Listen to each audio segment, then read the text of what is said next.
What's up, guys? We are back with Week 5 Monday Night Football action. We are going to do a deep dive on this matchup between the New Orleans Saints and the Kansas City Chiefs and see what kind of value we can find on the side and on the total. And we're going to take a good hard look at the player props as well. Also, I'm going to break down both MLB games on the slate today. We've got Game 2 between Detroit and Cleveland and Game 2 between the Royals and the Yankees. Yesterday's NFL slate was a crazy one for sure. We finished up the day 3-2 in our pinned comment picks, guys.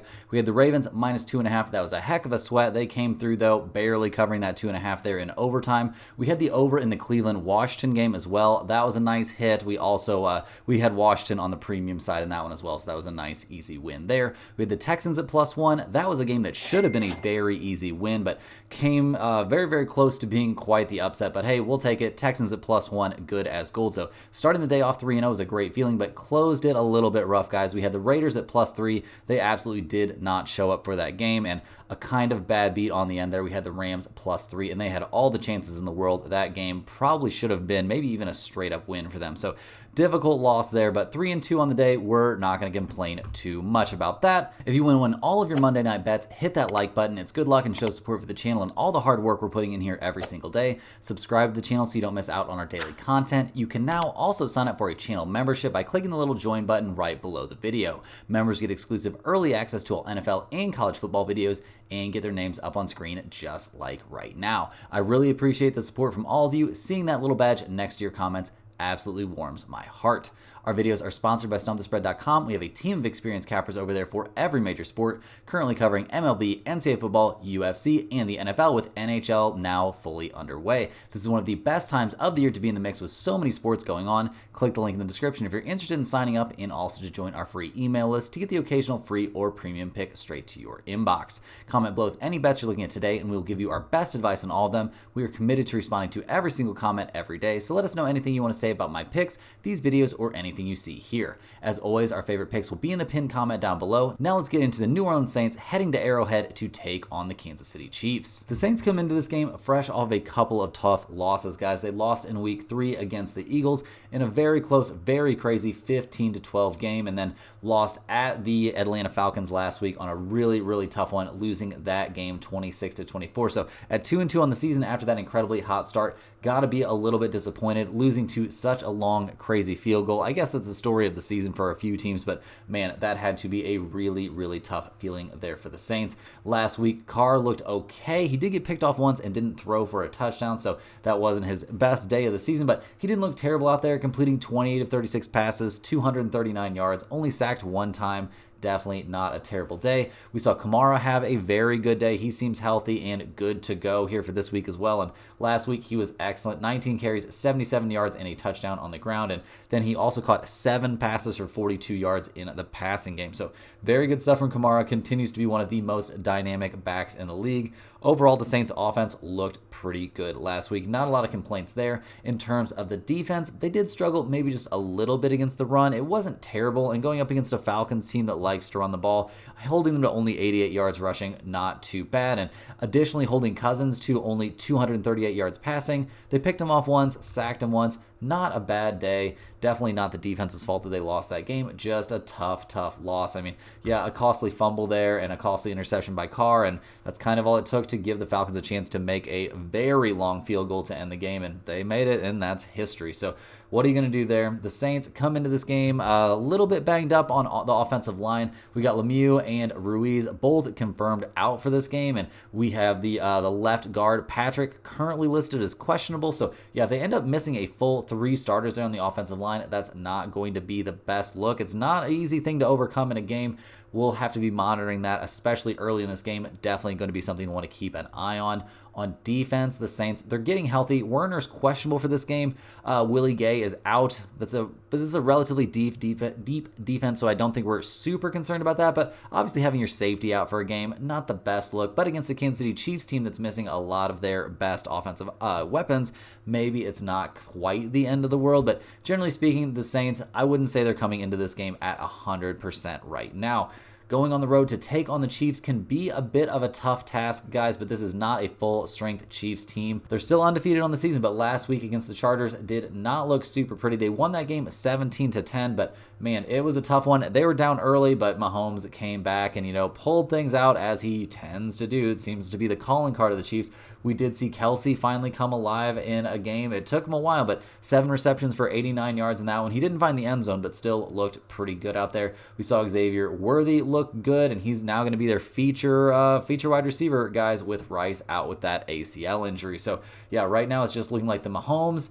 Kareem Hunt, he did okay, so I'm not going to say it's just the Mahomes show. They can still run the ball a little bit, and this isn't necessarily a 100% Saints defense, but I do think the Chiefs going to probably have their hands a little bit full trying to run the ball in this situation, but we'll have to see. Kareem Hunt did do some positive things last week, and yeah, like I said, Kelsey looked okay, Xavier Worthy looked okay, but now with, teams being, ready and able to focus on them, how are things going to look? A lot on Mahomes' shoulders, and he hasn't had the greatest season. Last week, 19 of 29, 245 yards. He was sacked 3 times.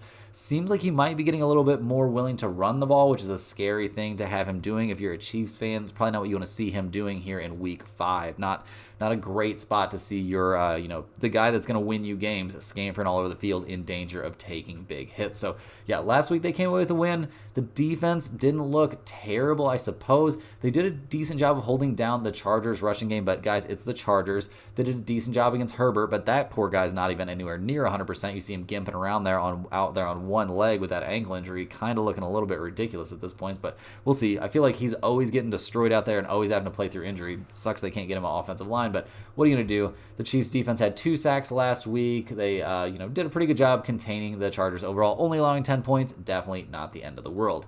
Looking at the Chiefs injury report, technically it's clean for the Chiefs offense, but that's only because their injured guys are out for long enough that they are completely not even listed on the lineup right now. This is a team that's been decimated by injuries, guys. Kareem Hunt, what we've seen so far this season seems okay. Mahomes, the only weapons he has anymore are Kelsey and Xavier Worthy and Kareem Hunt. So we'll see how that, those 3 guys can combine to, make beautiful music here for Mahomes, but seems like a little bit of a tough look. The Chiefs defense does come into this game healthy, so that's a big bonus for them. They're going to be looking to put some pressure on Carr there, who's going to be behind that banged up offensive line, but with, the ability to hit Kamara out of the backfield on, just small little screens and just dump down routes and stuff like that, that could be a little bit of a tough look, but I do think the Chiefs are in a relatively good spot in this game in terms of their defensive health. Looking at the weather for this game, guys, great temps are being reported. Relatively no wind effectively in this one, which is a little bit surprising at this point of the year in Arrowhead, but hey, we'll take it. Should not really be any significant weather concerns for this game. So looking at some trends for these two teams, guys, New Orleans, they are 3-1 against the spread this year. They're also 3-1 this season to the over. The Chiefs are 3-1 against the spread as well this season and 2-2 to the over/under. So no over/under trends there for the Chiefs. They've had a little bit of a struggle. Something you definitely want to look at here, Mahomes over the course of his career, guys, as a favorite of a field goal or more, so 3 or more points, he's 39, 43, and 2 against the spread. This is a classic spot where you want to be fading Mahomes, playing at home here as a favorite of more than a field goal, or just playing in general at any location as a favorite of more than a field goal. You usually want to be fading him. The guy wins games. Absolutely no doubt about that. Not like I'm saying Mahomes doesn't win games. He wins, it feels like, every game, but he does not cover. Kansas City, 16-12 straight up in games they trailed by 10 points at any point since 2019. Just shows you they've been having to make these insane comebacks.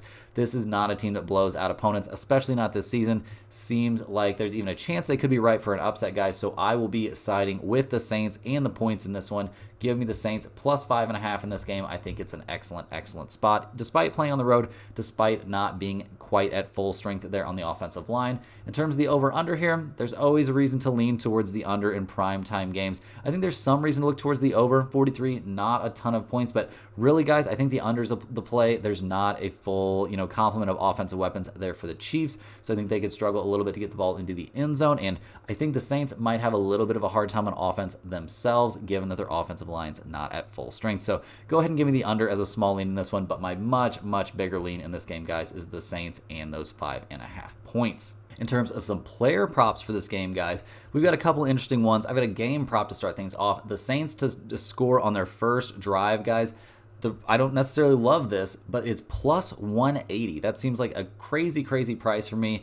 First drive, teams have those first couple of drives scripted out. Good things could happen here. We'll see Kamara touch the ball a few times. I think there's a very reasonable chance we could see some sort of offensive score here from the Saints on their first drive. And at plus 180, those are just excellent, excellent odds. So I definitely think that's a very reasonable, bet to throw a little bit on.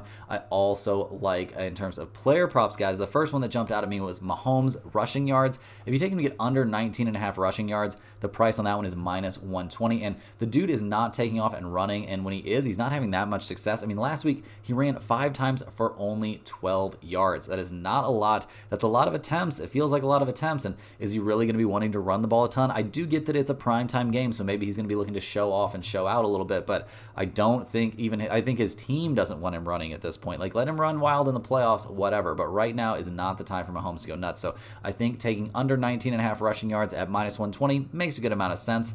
I also think, staying on the Chiefs side here, that looking at Xavier Worthy, the only wide receiver option really left for the Chiefs that's anywhere near decent, to take him at over 44.5 receiving yards. You can get that at even odds, and since he's the only wide receiver left out there, the kid's got incredible speed. He could realistically make that 44.5 yards, make the over on that one in one reception if he catches the ball in the right spot. So I think that's pretty reasonable. I expect him to catch 5 or 6 balls in this game, and getting over 44.5 yards for somebody with his kind of speed should be no problem. And our last Chiefs prop here, or our last offensive Chiefs prop that I like, is Travis Kelce's receiving yards, 60 plus receiving yards.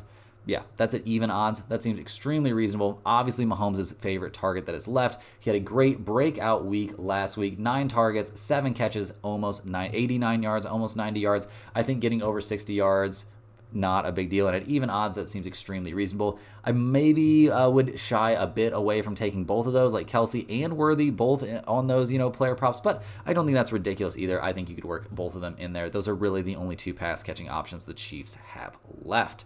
Now, guys, switching over to the Saints side, I think taking a look here at Olave's receiving yards, 60 plus wide receiving yards at minus 120 seems very reasonable. He soaks up a ton of targets out there for Derek Carr. I am a little bit worried about Carr getting pressured in this game. Don't get me wrong, but that means he's going to get the ball out early and often, and Olave's one of the guys that could be catching those balls. He soaks up a ton of targets, like I was saying, and he had over 80 receiving yards in each of the last 3 weeks. So I think that all adds up to it being very, very likely he has a good day, or at least a good enough day to get over 60 yards in this one. Staying with the Saints here, guys, I do think Kamara is in for a decent game. Even with that banged up offensive line, you can get over 101.5 total rushing plus receiving yards for Kamara at minus 118. I'd be very surprised to see him held down here in a significant way. Last week against the Falcons, a pretty decent defense, guys. We saw Kamara put up 77 yards on the ground, and he also put up 42 yards through the air, and it didn't feel like a particularly crazy game for him. So you could also look at his touchdown props. That always is reasonable to me for the Saints. I don't think the price on that is like amazing, but I do like Kamara here in this spot. Minus 118, not too expensive of a price, and this is a very, very dynamic player who's the focal point of the Saints offense. I think we see him get all the action that he needs to get over that number. Last prop, last but not least here, guys, I think it's very, very reasonable to take Chris Jones at over half of a sack here for the Chiefs. It's at plus 140, so a very reasonable price. The guy's had some sacks this season. He's going up against a banged up Saints offensive line, and Derek Carr, not a particularly mobile quarterback, so I think there's plenty of reason to see him getting a sack, a full sack here, and if he gets a half a sack, you can earn that, that push. So yeah, I think it's very reasonable to take Chris Jones here to get 1 sack in this Monday Night Football game. So guys, that's all we've got for the Monday Night Football game. We are going to go ahead and switch gears here and head over to baseball, but first, hey guys, jumping in here with a quick ad break. First of all, this is a great time to sign up at stumpthespread.com. Signing up for a premium membership gets you access to our entire team of cappers covering MLB, NCAA football, UFC, and the NFL. If you just want to test out the service, a great way to do that is by joining our free email list, which will get you the occasional free or premium pick straight to your inbox. Just go ahead and click that link in the description. It'll take you right over to stumpthespread.com. Also, guys, just to clarify some of the questions we've been getting in the emails and in the comments, I am not the MLB capper for stumpthespread.com. These YouTube picks are obviously free to everyone and are just what I am seeing out there. We have an expert with nearly 15 years of experience that covers MLB and has a very strong algorithm and some very cool tools that he uses to bring our premium members the best picks possible. Don't forget to like this video and subscribe if you're new. Now back to the games. Looking at our first game here, guys, we have the Detroit Tigers going on the road to take on the Cleveland Guardians here in Game 2 of their series out there in the American League. We saw the Tigers lose Game 1 7-0, so a bit of a tough start to that series, although I'm not going to say it's a huge shocking start, guys. Yeah, the Guardians came out, got plenty of hits, 8 hits in that game, scored 7 runs. Very good stuff. We saw him hit a home run in that game, a home run from Thomas, so yeah, just very good stuff from Cleveland there, and they got very good starting pitching there from Bybee, and the bullpen came in, that elite Guardians bullpen, and took care of business. The Tigers didn't have the best time. They kind of went with maybe not exactly a bullpen start. Olsen ended up soaking up 5 innings in that game, and he was fine, but yeah, just down the stretch, things kind of came apart there. Holton got the start in the game, and he looked terrible out there, so yeah, not exactly the success the Tigers were hoping to have with their pitching staff. So in Game 2, though, they have every reason to hope for the major turnaround, because they're handing the ball to Tariq Skubal, who's been lights out all season long, and I was dumb enough to lean a bit against him here in the playoffs, or not against Houston in his last start, and the dude went out there and threw an absolute gem over 6 innings. 6 innings, 4 hits, no runs allowed, 6 strikeouts, only 1 walk in a game that Cleveland eventually won 3-1. So very good stuff there from Skubal. Really no reason to expect him to have any significant trouble out there. Last time he faced Cleveland was his first game after the All-Star break and after pitching in the All-Star game, and he went 7 innings. He gave up 10 hits, which is kind of crazy, and we're going to be looking at some hitting props for this game also, but he gave 10 hits, only a single earned run. He struck out 6 in a game we eventually saw the Tigers win 8-2. So very good stuff there. I don't think there's any reason to be leaning away from Skubal in this one. The dude's an absolute monster. I'm expecting him to go out there and do very positive things. And when the bullpen comes in from the Tigers, obviously they didn't look great there in Game 1, but it's been a very solid bullpen for the Tigers down the stretch. I think they can collect themselves. I think they can have a very good outing in this game. Not particularly worried about the bullpen. Obviously there's always concern. You can just have one guy go out there and have kind of a bad outing, and that can blow everything up. But hey, it's the playoffs, guys. It's baseball. Crazy stuff can certainly happen. So generally speaking, very happy with the Tigers situation here in terms of their pitching staff. In terms of their hitting, obviously Game 1 did not go the way they were hoping it would go, but they did hit the ball pretty well in their series at Houston, so that's a positive thing. Playing on the road here again, like, they've got a decent chance, and we'll see what they can do. They've got some decent hitters out there. We're going to look at some hitting props. I mean, over the course of the season, obviously not the hardest hitting team, but they were hitting the ball well down the stretch of the season, and they started the playoffs off strong. So just doing bad in Game 1 of their series, playing on the road after a very emotional series there against Houston, I don't think it's too crazy to see them come out and only put up a few hits in Game 1. I think they're going to be, it's totally reasonable to expect them to bounce back here in Game 2, going up against the Guardians, who obviously have to be pumped about how Game 1 went. They're going to be handing the ball in this one to Matthew Boyd, who hasn't had a very long season, but he has been successful, guys. 2-2 on the year with a 2.72 ERA. He's only going to be making his 8th start of the year. His last start was back on the 21st of last month, so I would say there could be some reason to be concerned about rust. It's been quite a few days since he's pitched, and he's not a guy that got a ton of work in there in the regular season. He made his season debut back on 8/13, so yeah, not a ton of starts under his belt, so I'm worried a little bit about rust here for Matthew Boyd. We don't have any history for him here going up against Cleveland this season. He is not going up against the Tigers this season. He has not faced them yet this year. So yeah, we'll see how Matthew Boyd does out there. I have a few concerns, but not a ton. I mean, the dude has looked good in what outings he's had this season. He's had some good starts even against some solid opponents. In terms of their bullpen, obviously Cleveland has been the best bullpen in Major League Baseball this season.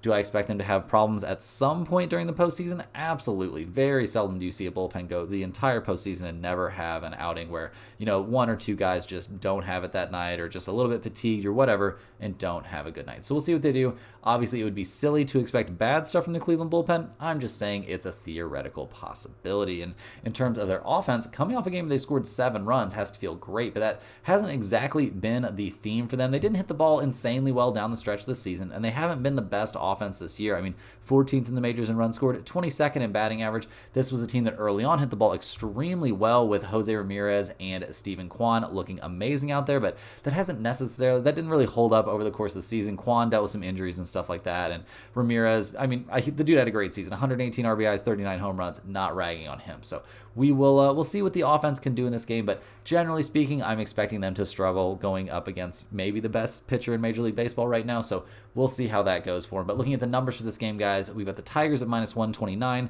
the Guardians at +110. We have an over-under of only 6 in this game. Detroit over the course of the season, 45-39 on the road. Cleveland 51-30 at home. So a very, very good home team. Absolutely no doubt about that. In terms of the over-under here, both teams showing significant, well, Detroit a significant over team when playing on the road. Cleveland a slight over team when playing at home. With a total of only 6 runs, guys, I mean, there were 7 runs scored yesterday. Obviously, it's a skoo ball start, so that seems a little bit crazy to lean towards the over, but the trends say lean towards the over here. I know it's a playoff game, so these trends can only be worth so much, but I would say if you're dedicated, like you want to bet this over-under so much, I would maybe lean a hair towards the over, but I'm not too interested in the over-under here, guys. I'm leaning much more towards the Detroit Tigers at -129. I'm not going to be going against Scooball. I think the dude's in fantastic shape. I think this is a great bounce back spot for the Tigers after getting shut out there in game 1. They're going up against a starter that could be rusty coming into this game and a bullpen that just used some guys yesterday. So we'll see how sharp that Cleveland bullpen is whenever we eventually see Boyd come out of this game. But go ahead and give me the Tigers with Scooball on the mound at -129. That seems pretty reasonable to me. In terms of some player props for this game, guys, first of all, I do like no run first inning at -175. I'm not seeing either. My concern here would be Detroit scoring some runs. I don't think Scooball is going to give up any runs in the first inning. I also think you could maybe, look at some unders in the first 5, even if you're betting, the over the course of the game. But we'll see. Generally speaking, I think no run first inning is okay. It's -175 though, guys, so not a play that I'm very interested in. In terms of some hitter props for the Tigers, I like Meadows to get a hit in this game. I think that's pretty reasonable. The dude's swinging a solid bat right now. Riley Green has been the best hitter for the Tigers this season. So if you're looking for a player like a home run prop in this game, I do think Green to hit a home run in this one wouldn't be crazy. But I think I like him to just get a hit a lot more. And I also like Verling to get a hit in this game as well there for the Tigers. All of these seem like very, very solid options. And any of these or any combination with these with some other guys or some props on Scooball could make you up a decent little player prop parlay there. And in terms of props for the Guardians, guys, Kwan's swinging the bat a lot better now. It's reminding me a lot of how he's looking up there at the plate early in the season. So go ahead and give me Kwan to get a hit in this game if you're looking for a home run prop for Cleveland or just a hit prop. I do think Ramirez, Jose Ramirez, the dude's been a monster this year. He looked really good in game 1. Getting hits off of somebody like Scooball, obviously a big ask, but eventually he'll get to face the bullpen. He'll get at least 1 or 2 at-bats against the bullpen, so we'll see. I don't think Ramirez to get a hit is a terrible idea, or Naylor to get a hit in this game either. I think Josh Naylor to get a hit in this game seems extremely, extremely reasonable. He's been swinging the bat well, so I think him getting a hit could definitely be a solid spot. That's all we've got for the Detroit-Cleveland game, guys. Let's hop over to the other game, the other baseball game we've got going on. We've got the Kansas City Royals going on the road to take on the New York Yankees. Game 1 of that series did go to the Yankees, guys. The Royals had their chances in that game, absolutely no doubt about it. Ended up with a tough 6-5 loss there. So now they're in a little bit of a hole here right off the bat, but I don't think they have to be too worried. They were right there in it. Definitely showed they can hang with the Yankees. They jumped out to an early lead. They were up 3-2 and up 5-4 before eventually losing that game 6-5. They had 9 hits. They did have an error in that game, so that's a bit tough. Definitely some things they could clean up there. I don't think the Royals are probably super happy with what they got from Walker in that game since he gave up 3 earned runs, but they've got better, more experienced starting pitching coming down the pipe, guys. They're going to be hitting the ball in this game to Colt Rangans, who's 11-9 on the year with a 3.14 ERA. His last start was against Baltimore in a clutch spot. He came in and looked great. 6 innings, 4 hits, no runs, no walks. Struck out 8 in the game. So very, very good stuff. And the last time he faced the Yankees was at Yankee Stadium, and he was good out there in that one as well. He did give up 2 earned runs, but it was over 6 innings. He also struck out 7, and he had 3 walks in that game, kind of indicating to me that he might not have had his A-plus stuff in that one. So I think we could see even better stuff from him in this one, obviously coming off a excellent appearance there against Baltimore. So we'll see what he can do. I'm expecting good stuff from Cole Rangans in this one. The question mark for me about the Royals pitching staff is always going to be that bullpen. What are you going to get? It's kind of been all over the place this season. We've seen some good stuff, some very, very good stuff down the stretch this year, but at other points it was very, very questionable. So that is the big, the big problem facing the Royals, I would say, is likely to be their bullpen. In terms of their hitting, coming up with 5 runs and 9 hits in game 1, obviously not a huge problem there. We did see Bobby Witt Jr. go 0 for 5, not something you see very often, but we saw some other guys come up pretty big, and I'm expecting a bounce back from Bobby Witt Jr. for sure. Where you're going to see him in the player props, no doubt about it. And just generally speaking, this Royals team, they can hit the ball. They've got pretty good clutch hitting. They've got some, maybe not monster power hitters, not like the Yankees have, but also they don't have a $10 billion payroll. So, what are you going to do?